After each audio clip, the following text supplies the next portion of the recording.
Hola, ¿cómo están? Me alegra ponerme en contacto con ustedes, aunque sea utilizando este medio. Esta es una novedad, es una circunstancia nueva. Recuerde que nos tocó salir del colegio de un momento para otro, no nos dieron tiempo de sacar ni siquiera la agenda, la lista, en fin, pero rico ponernos en contacto. Vamos a recapitular un poco. Habíamos dejado un trabajo acerca de lo que tenía que ver con el romanticismo. Pues miremos un poquito cómo es el romanticismo. El romanticismo es un movimiento artístico, cultural y literario que se inicia en Alemania, pasa a Inglaterra, rápidamente se extiende por toda Europa y pasa a América. ¿En qué momento se da? Pues a finales del siglo XVIII y busca como objetivo fundamental anteponerse a las ideas de la Ilustración y el neoclasicismo. Los románticos que aspiraban, los románticos decían que el ser no solamente era cabeza, sino también era corazón, porque los románticos se oponían a ese razonamiento frío, aunque del movimiento anterior, el neoclasicismo, podemos rescatar a una persona que va a jugar un papel muy importante, porque está más o menos ubicado en el periodo de transición entre el neoclasicismo y el romanticismo, y es Juan Jacobo Rousseau. Juan Jacobo Rousseau fue el primero que mencionó la palabra romanticismo o romántico. Dice que estaba de vacaciones en una oportunidad por allá en Suiza, cuando con una cantidad de amigos, cuando de pronto entraron a un jardín muy hermoso, como a una especie de parque muy hermoso, con cascadas, con agua que corría por todos los lados, y él se quedó extasiado mirando esa belleza. Y de pronto dijo, esto es romántico. Los que estaban le preguntaban, ¿cómo así que esto es romántico? Que esto es sublime. Esto simplemente es maravilloso. Esto no se puede contar con palabras. Después se marcharon y los amigos empezaron a contar esa anécdota, que él había pensado que era algo romántico, romántico. Con el tiempo, la palabra fue evolucionando hasta que finalmente sirvió para enunciar uno de los grandes movimientos que es el romanticismo. Entonces decíamos que el romanticismo se opone al frío razonamiento. Dicen, los románticos manifiestan, no se cansan de expresar que el ser humano es eso, es también corazón. Y dentro del corazón, como una primera característica muy importante, es el amor, porque el amor es la razón de ser de la existencia. Y para que exista amor, tiene que haber presencia del yo, pero no del yo exterior, el yo de apariencias, sino el yo interior, en donde se encuentran precisamente los sentimientos, el amor, donde se encuentra también la tristeza, la nostalgia, la melancolía, como características de ese renacimiento. Pero además está el deseo de cambio, de libertad, de emancipación de los pueblos, ya con ideas que venían de la Revolución Francesa para acá y que ellos también la están retomando. Y todo se va a dar y todo se va a proclamar el amor por la naturaleza, porque todas las obras, todas las historias, todos los romances que se dan en medio de un ambiente totalmente romántico. Pues esto nos lleva entonces a expresar, a manifestar que existen dos tipos de romanticismo, el romanticismo sentimental y el romanticismo patriótico. Aquí lo tenemos sintetizado en esta hojita, como ustedes pueden ver. El romanticismo patriótico, ansias de libertad, de cambio, de emancipación, de salir del sometimiento en que los tienen algunos pueblos. Y entonces recordamos a escritores que tocan esa temática como Federico Schiller. Es un suizo investigador que retoma un personaje de la historia siglo XV en Suiza, precisamente cuando lucha por la emancipación de su pueblo. Y entonces ese personaje no es otro que Guillermo Tell. De Guillermo Tell se ha escrito mucho, se ha llevado también a la pantalla. Tal vez recuerdan la historia de unos muñequitos en donde el papá colocaba al hijo, le colocaba una manzana en la cabeza y él a distancia le disparaba una flecha. Si fallaba, lo mataba, tenía que atravesar la manzana y lo logró. Otro personaje muy importante es Simón Bolívar, el libertador, el que todos conocemos, que emprendió una lucha emancipadora, una lucha libertaria de 5 países, Colombia, Venezuela, Ecuador, Perú y Bolivia. Pero sus notas, sus cartas, todo lo que escribía tenía un tinte romántico, patriótico, de emancipación. Y entonces aparecen las cartas a Jamaica, que no es otra cosa que una declaración de libertad para las Américas. Dicen: corramos todos a romper las cadenas de los pobres que gimen en las mazmorras y que esperan que una mano amiga vaya a libertarlos. Pues bien, entonces Bolívar se enmarca dentro de este tipo de novelas, de escritos. Y por último tenemos a Esteban Echeverría. Esteban Echeverría fue el que introdujo el romanticismo en Argentina. Esteban Echeverría escribe una obra que se llama El Matadero, una obra un poquito romántica, costumbrista, pero que pone de manifiesto la lucha entre los unitarios, en donde él se encuentra, en el bando donde él se encuentra, frente a los federalistas comandados por el general Rosas, que lleva 23 años dominándolos, un gobierno de sometimiento, un gobierno de abusos, y esta nueva clase, este nuevo grupo de jóvenes quiere liberar, independizar. De otra parte está el romanticismo sentimental. El romanticismo sentimental, que no es otra cosa que amor, pero con unas condiciones. Para que una obra sea romántica, tiene que ser una obra de amor, pero de amor truncado, de amor frustrado. Un amor no con final feliz, sino con un final a veces inesperado, a veces trágico. Entonces tenemos al conde de Chateaubriand. El conde de Chateaubriand en Francia encabeza el romanticismo sentimental con una obra que llama Atala. Esta obra hay que tenerla presente porque cuando miremos María, nos vamos a dar cuenta que se hace alusión a Atala. Tenemos también a Manuel Acuña. Manuel Acuña es mexicano y escribe Nocturno a Rosario, en donde le hace toda la declaración de amor.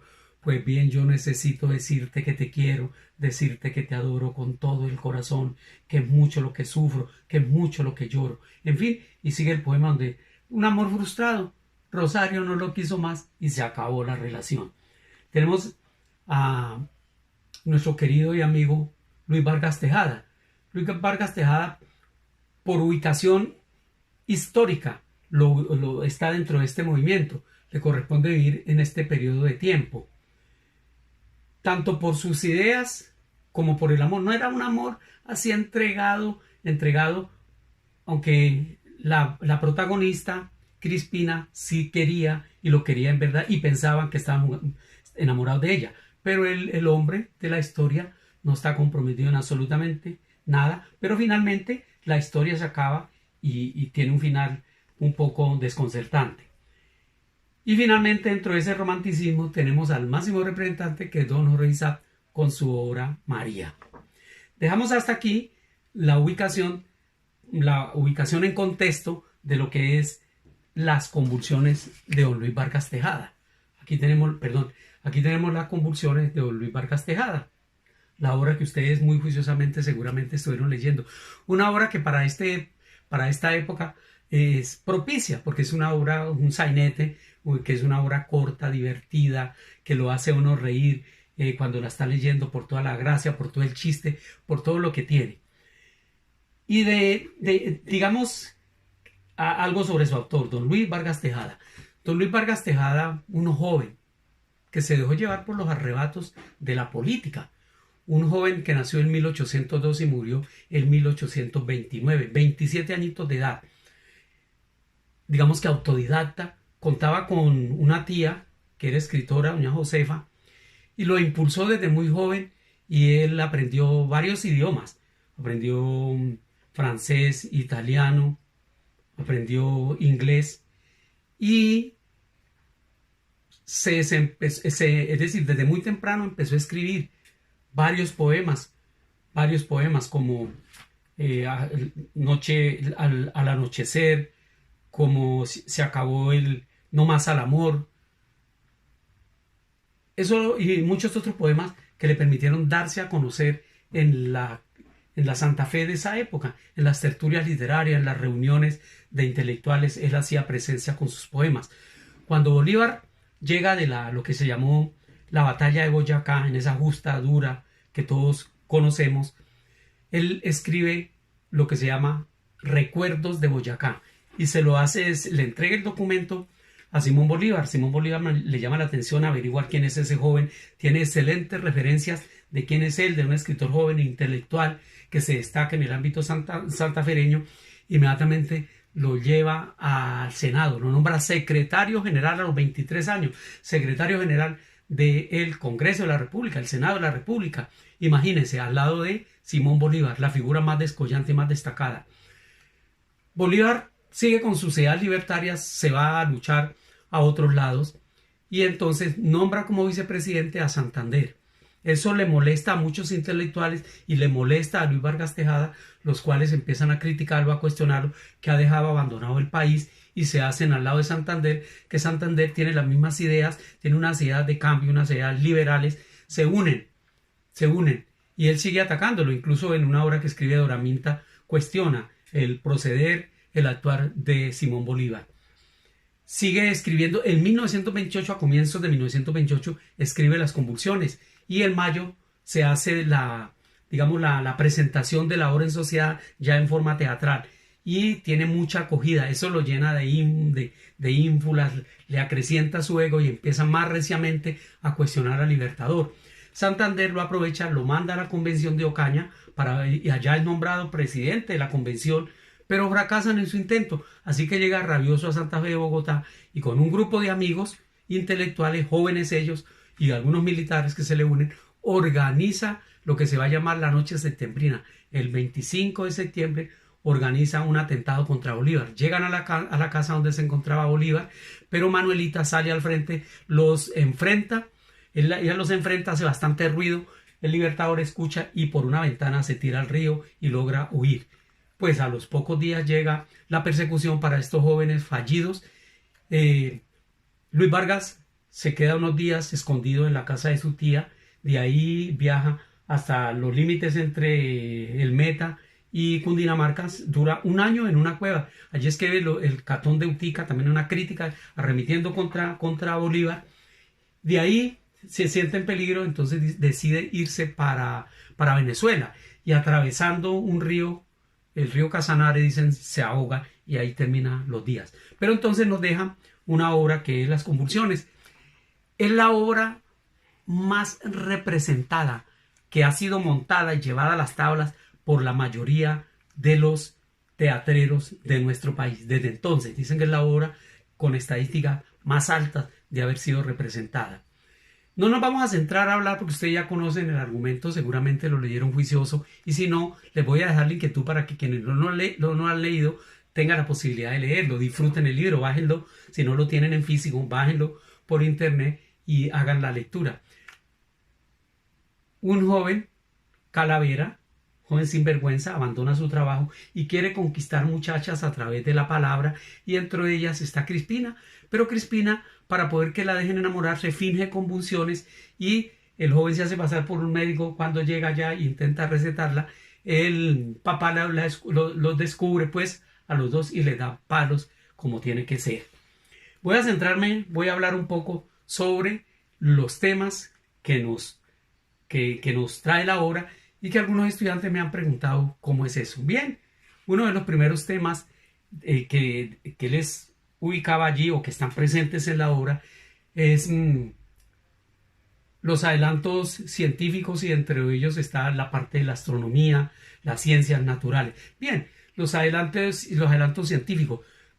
Recordemos un poco nosotros como en la antigüedad, en la época presocrática, Aleximandro decía que la Tierra estaba estática y que el Sol giraba en torno a la Tierra. Jorge Luis Buffon desarrolló esa misma teoría diciendo que la Tierra estaba estática y que el Sol giraba en torno a la Tierra. Eso permaneció durante 16 siglos y medio, toda la época de la Edad Media, hasta que el científico Nicolás Copérnico demuestra que la Tierra es redonda como una naranja y que la Tierra es la que gira en torno al Sol, pero que además la Tierra tiene dos movimientos, que es el de rotación y traslación. Esas ideas pues obviamente van a llegar a Santa Fe de Bogotá, y esas ideas las va incrustando Luis Vargas Tejada en su obra. Pero además se habla también de los avances en medicina, como Harvey, el médico famoso, descubre el sistema circulatorio y se pasa de la medicina con base en la hechicería, en el chamán, en el ritual, a una medicina ya más práctica, trabajada por personas expertas. En el estudio de las ciencias naturales, entonces vamos a encontrar, por ejemplo, como el barón de Humboldt llega a América atraído por esa flora exótica, llega a estudiar. Está el sabio Caldas, juicioso de la botánica, y está el sabio Mutis, con su expedición botánica. Pero no solamente el sabio Mutis se queda en la expedición botánica, sino que trata de ilustrar a la gente de Santa Fe de Bogotá y a la gente de América sobre lo que está ocurriendo en Europa, las ideas del Renacimiento que están llegando. Incluso tiene un problema bastante grave porque en una oportunidad en la Universidad del Rosario da una charla en donde dice que ciertamente la Tierra gira alrededor del Sol. Es detenido y dice que estaba oponiéndose a las ideas del Papa, a las ideas de la Iglesia. Hay necesidad, él sostiene que no, y hay necesidad de mandar una comisión. Imaginen que se dura como 4 meses en ir a Europa y traer con la razón. Mientras tanto él está detenido. Cuando llegan dice que sí, ciertamente eso ya está demostrado, y entonces lo sueltan. Entonces son ideas que aparecen en el libro, expresadas a través de la invención de un personaje bastante interesante que llama el doctor Juan Mascullo.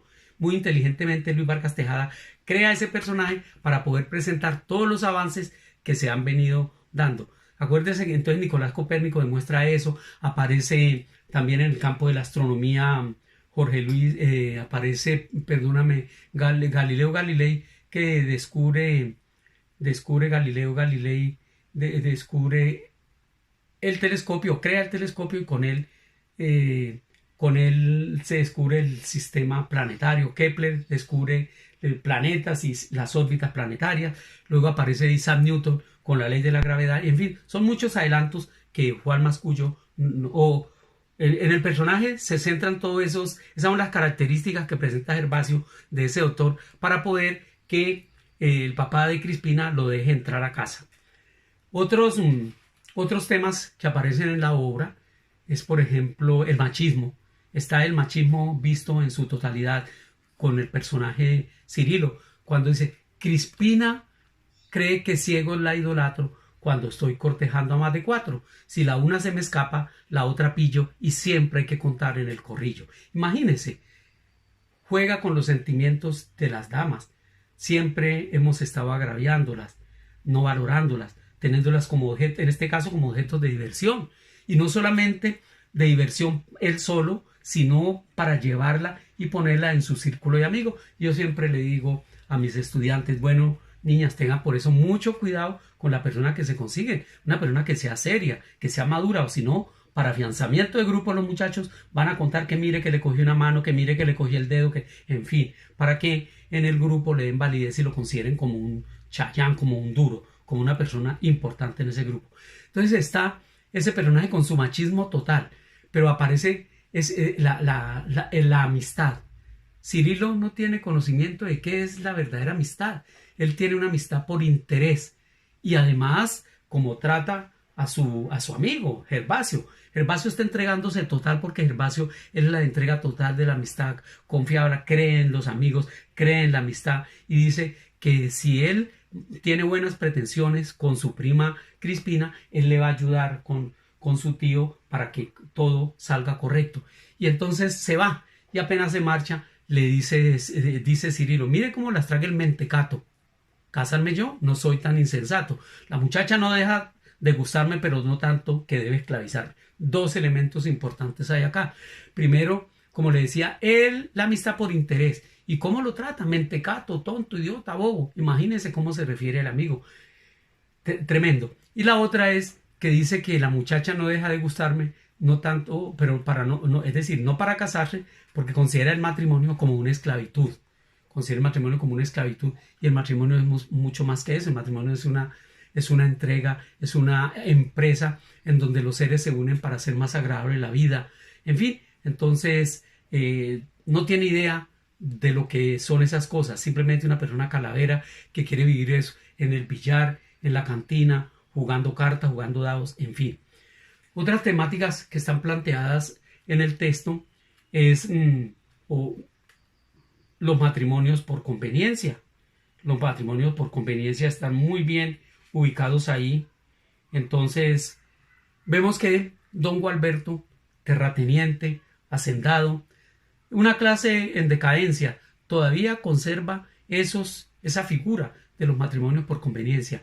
O sea que las señoritas de la época no podían determinar con quién casarse, ni a quién entregarle su corazón, con quién tener una amistad, con quién tener un amigo. Eran los papás los que tomaban la determinación y decían, con este se casa y ya. En María vamos a ver más desarrollado ese campo, pero aquí podemos adelantar algo. Hay una fiesta que se llama la fiesta de 15 años, y cuando la gente tenía 15 años, la fiesta de 15 años no es otra cosa que ponerla en sociedad, a la chica en sociedad, para decir que está en edad casamentera, así le llamaban. A partir de ese momento cualquier persona podía pedir la mano. Aquí en este caso no nos hablan de los 15 años, no nos hablan de nada, pero sí don Gualberto impide que Crispina decida con quién enamorarse, con quién comprometerse, a quién entregar su corazón. Y eso lo vemos ahí. Al final de todo esto, vemos cómo cuando están en el asunto final se descubre, haciéndose pasar por médico, dándole beso a la muchacha, diciendo que es lo último a través de los labios para el diagnóstico final, el papelito que se cae, y don Gualberto lo descubre donde dice: Crispina, mi amor, mi bien, mi todo. Y entonces se da cuenta de lo que está pasando y los agarra a palo. Llega la abuela Fulgencia, ¿qué está pasando aquí? Y el primero que reconoce es a Cirilo, y dice: ¿qué es este? Esto no es ningún médico, este es Cirilo Garancina, este es un sinvergüenza, es un pícaro, es un pillo. Yo le arreglaba la ropa y él me robó unos cubiertos y un juego de plata. Muy bien, y ahí entonces termina la obra. ¿Qué tenemos que hacer nosotros? Bueno, en la casa, estar tranquilos, relajados. De la obra, disfrútela, vuelva a leerla. Es tiempo para leerla, como les decía anteriormente. El trabajo sería mirar qué podemos sacar para nuestra vida, qué valor, qué principio ético podemos sacar nosotros para nuestra vida y ponerlo en práctica. Y segundo, para poner a volar nuestra imaginación en estos tiempos que tanto nos hace falta, démosle otro final, inventémonos un final en 10 o 15 regloncitos, un final bien hechecito, bien pensadito. Ahí podemos colocar hasta cosas de otro lado, extraterrestres, en fin, planetarios, en fin, todo ese tipo, platillos voladores, en fin, todo lo que ustedes quieran. Pongan a volar su imaginación y invitarlos en estos tiempos difíciles, pues que hagamos la vida tranquila, relajados, no pensemos tanto, no miremos tanto noticias. Acabo de leer un libro hippie de Pablo Coelho y decía: en el camino vamos a tener tropiezos, no importa, lo fundamental es levantarnos más fortalecidos. Pues en esto tenemos que salir más fortalecidos, estar todos unidos, una posibilidad para volver a reunirnos en casa, para estar tranquilos, para volver a encontrarnos con nuestra mamá, para ayudarle en muchas cosas, sin descuidar un poco la lectura. Hay que estar tranquilos, relajados, y Dios nos va a sacar adelante de toda esta situación. Nos volveremos a encontrar prontamente. Dios los bendiga.